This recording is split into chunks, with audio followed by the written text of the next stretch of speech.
For me, never giving up meant just that. I mean, every single day when I woke up, I thought, today's the day.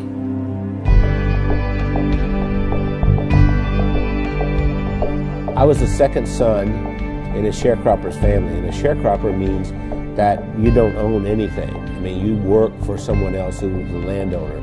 We had practically nothing. Everything was hand-me-downs from someone else.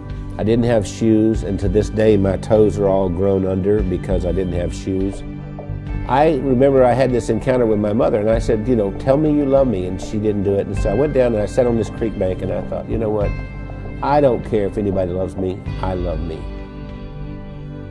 I made a list of goals that I wanted to accomplish, and they were laughable because I didn't even have 2 nickels to rub together, but my first goal was I was going to be a millionaire by the time I was 35. Number 2, I was going to have food to eat because we were always hungry. I mean, my little brother and I used to make mud pies to stop the hunger pains, and I was going to travel all over the world. Those were my goals.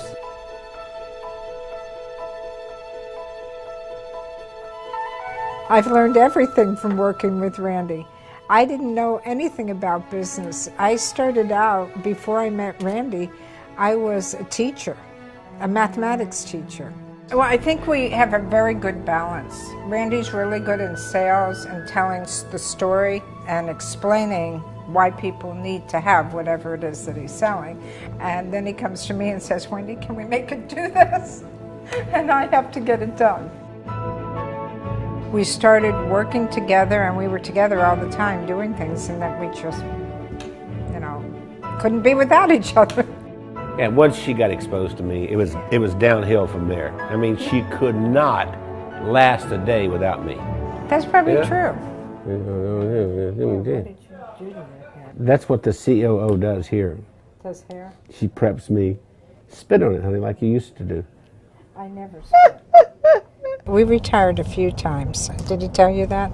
We've tried retirement 3 times, but we never figured out exactly how to do it because we've worked all of our lives. We took a year and we traveled around the world. Then when the decision of the day became, where are we having breakfast? I thought, we're in trouble. If I were giving you advice and you were meeting Wendy for the first time, I would tell you, don't get your feelings hurt if she uses her phone while she's meeting with you. Hey, Kim. Hey, Chris. Okay. I'll see you in the morning. All right.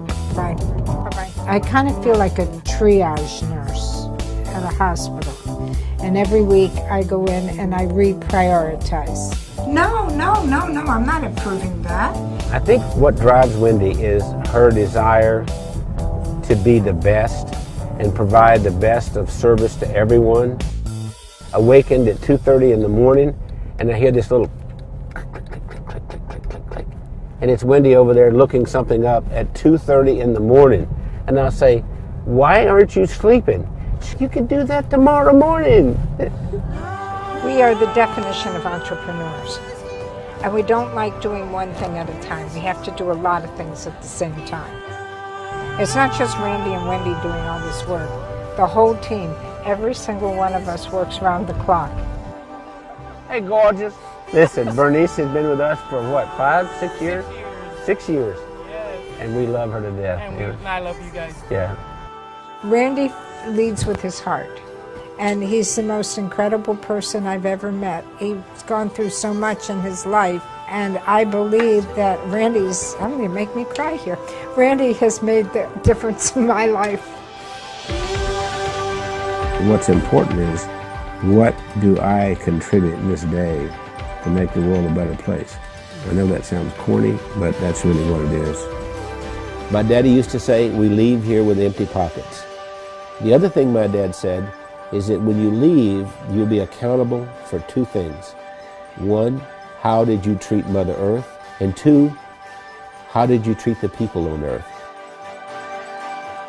I feel that I have found joy and that I've given joy, and I think there's a lot more joy that we can give.